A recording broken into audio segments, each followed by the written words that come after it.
will do here today will be pleasing in the sight of those who have passed on,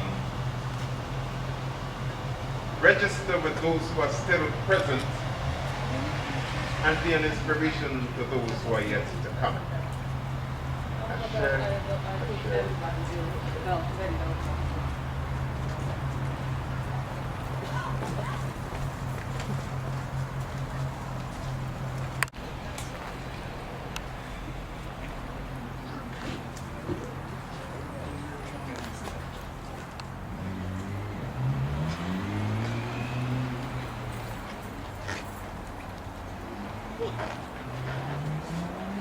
Give thanks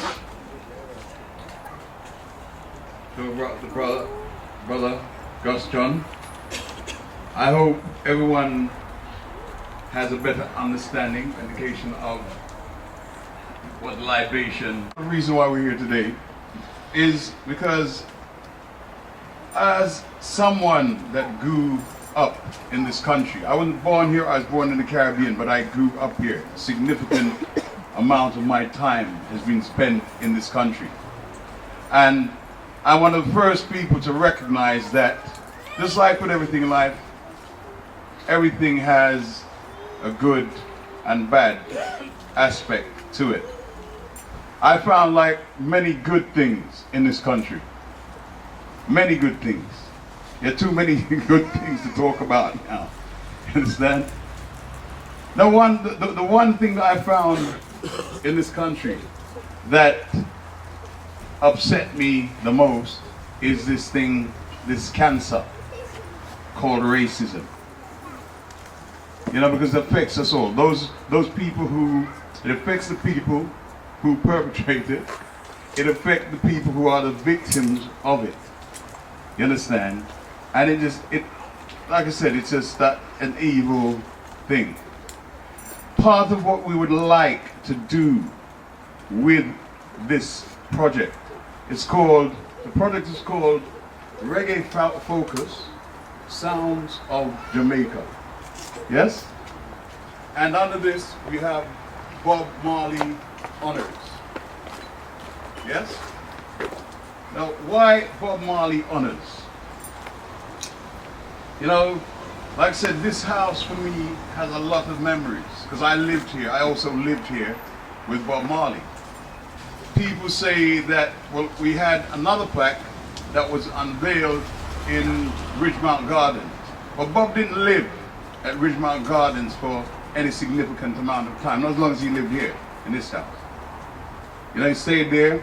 Like I said, Bob Marley came here in 1972 with Johnny Nash. Anybody remember Johnny Nash? Yes, we have to give thanks to Johnny Nash also. Yes. Because it is because of Johnny Nash. Johnny Nash is one of the reasons why we are here, because it was him that thought, well, he recognized Bob's talent as a songwriter. Johnny Nash, I'll give you a little bit of history about Johnny Nash. Johnny Nash was born in, I think it was in the 30s, yes?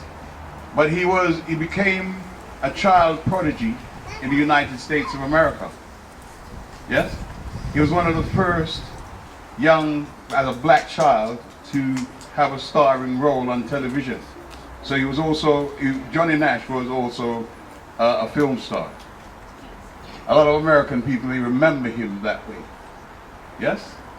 But like I said, Johnny Nash started out as a ballad singer, one of the top 10 ballad singers in America, along with people like Johnny Mathis and others, you know?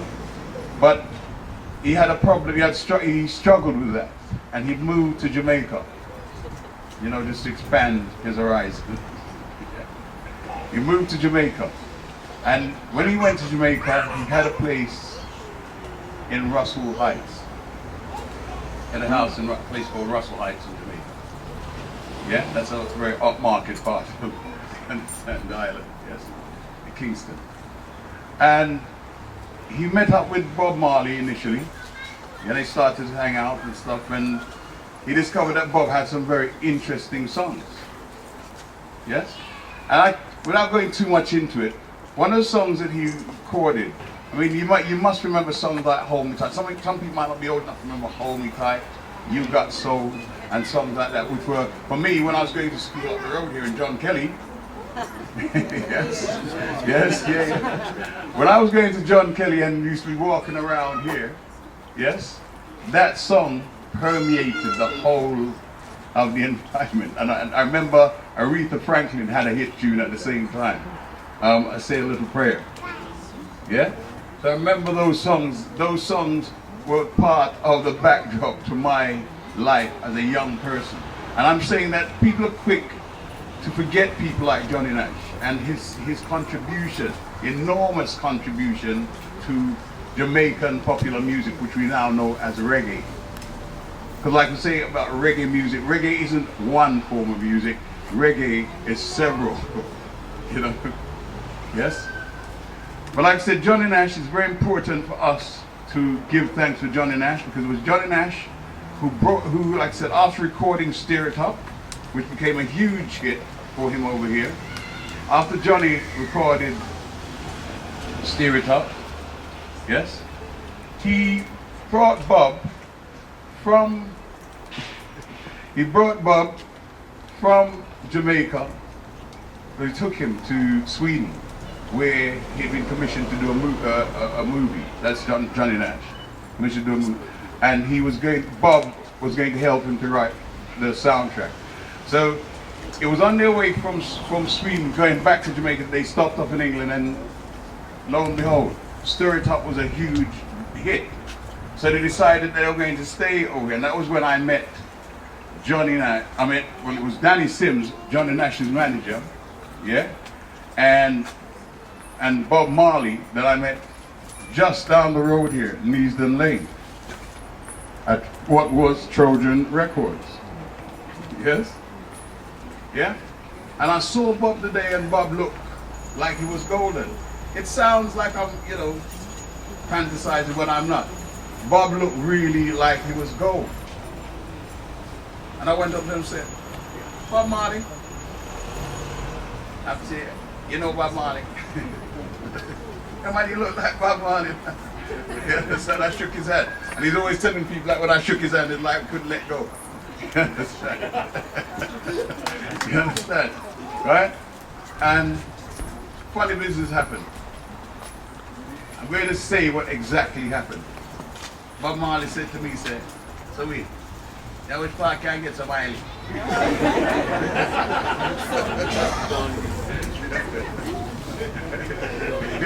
Yeah. So I said, Eiley. He said, no, Eiley.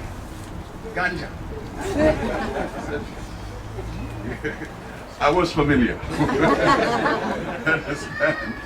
So up we went, because I knew where we could, purchase his business. We went up down to Harlem. Yes? Bob Marley and I walking down Church Road. Yes? To a certain place. Yes? And we went to purchase his business. And when Bob man brought out some little sticks of paper out of a bag, yes? And the man said, Bob said, what that? Some said, a stick of weed. So Bob said, how much for that then? The brother said, a pound. Bob said, a pound for that? I'm not joking, that was what he said. A pound for that? So I said, how much of them you have? So I said, well, I'm about 50. He said, give it all of them.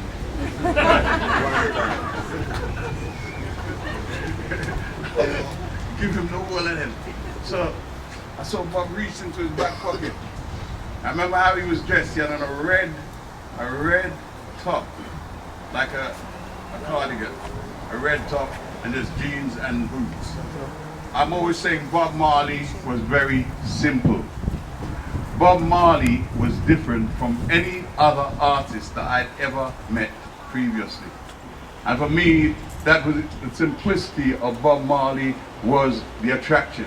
Because I knew other singers, and I don't feel a way to mention something like Pioneers, and Bob Andy was a good brother as well. Because Bob Andy was also a Rasta, he had a big head of afro. You understand? And Bob and I'd met Bob previously, and we always used to reason a lot. That's Bob Andy, another great person who we're going to honor within this whole reggae-focused sound of Jamaica, because we are honoring, you understand, our mentors and the icons that have inspired us. Some of those people who the media do not choose to recognize for whatever reason. We are publishing our own publication, so we'll have our own magazine, we're going to publish these things. We're looking to publish, yes, our own books, so that when people write about reggae music, with all due respect to people like Chris Blackwell, because I have a certain amount of respect for Chris Blackwell, because it was Chris Blackwell that gave me the opportunity to record my first demos. Yeah, in a really good studio. You understand? So I have to give respect where it is due, because sometimes we make this great thing about people's color, and because it was this color, you know, we have a thing about that. Our people were not like that. That is something that we have come and inherited. You understand? During our sort of what we're calling our sojourn here. Yeah. Or anywhere from the Caribbean, that plane went to tour in Africa. That was before Bob Marley even came to England. Yeah. And luckily, everyone will see that, God willing, you'll all see the documentary. Yes? Because Luxley gave me, you understand, a bit of the history. Although I moved around, but when we started doing the documentary, their adventures in Africa is like a movie. And I'm saying the movie should be done about it because it's phenomenal. Good evening, everyone. Although I have title of responsible, I think I prefer to have more title like Professor Goston, African title. First of all, can I thank Professor for pouring the light into pacifying the spirit and honoring the elders in African tradition. Thank you, sir. Can I take this opportunity to thank Delroy and the Reggae Focus for making this event happen today. Thank you. Very significant. Because Brother Dennis would have said really, no skip. The eye for Anna, the gang. And that's what it's called about Marley. Gang. Yeah. Anna the gang, you know? So, like I said, we are going to do that today. We're going to unveil this plaque. Like I said, we have a few more people, but I think everyone would like to see the plaque because we're talking and the plaque is hidden. It would be good while we're talking to have the plaque looking downstairs as well. Understand? Everyone can see it. Yes? So without much further ado, where's my brother Roy? Roy? We're going to have a countdown. Gus John.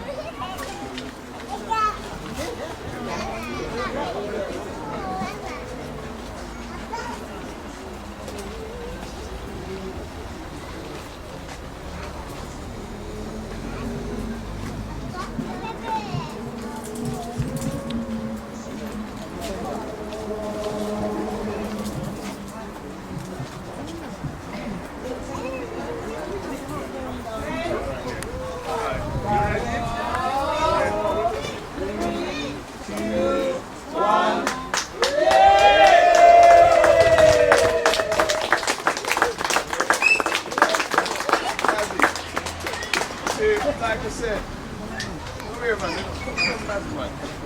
You know? We're all brothers here now. We don't bigger than anyone in a sense, but we have, you understand? Nazi, my brother here, with the Lord and the ancestors that sent my brother here to come to us.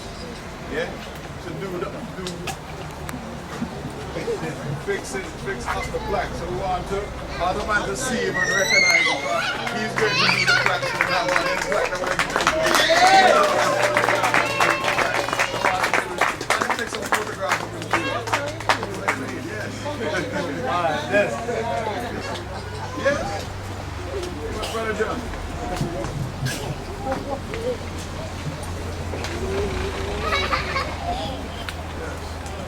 Like we said, there are all kinds of people who do work and don't get recognized for work. Our people, our fathers, mothers, and grandmothers that, you understand, worked here so that we could go and buy reggae music and get reggae music.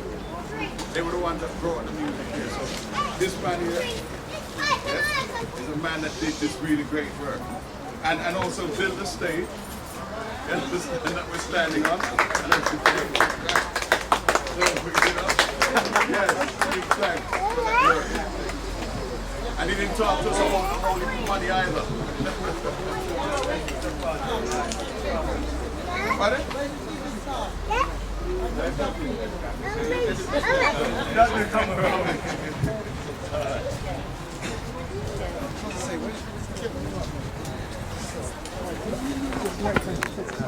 All mankind just to save his own. Believe me, one love, one heart. Let's get together and feel alright. One love, one heart.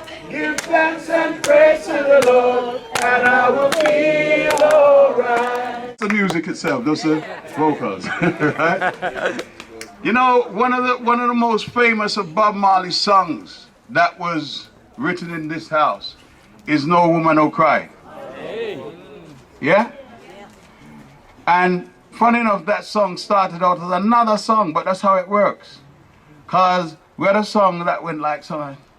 High seas and lows, I'm gonna be your friend. And I'll show you. Cause I remember when we used to sit in a government. Good friends we've had, or good friends we've lost along the way.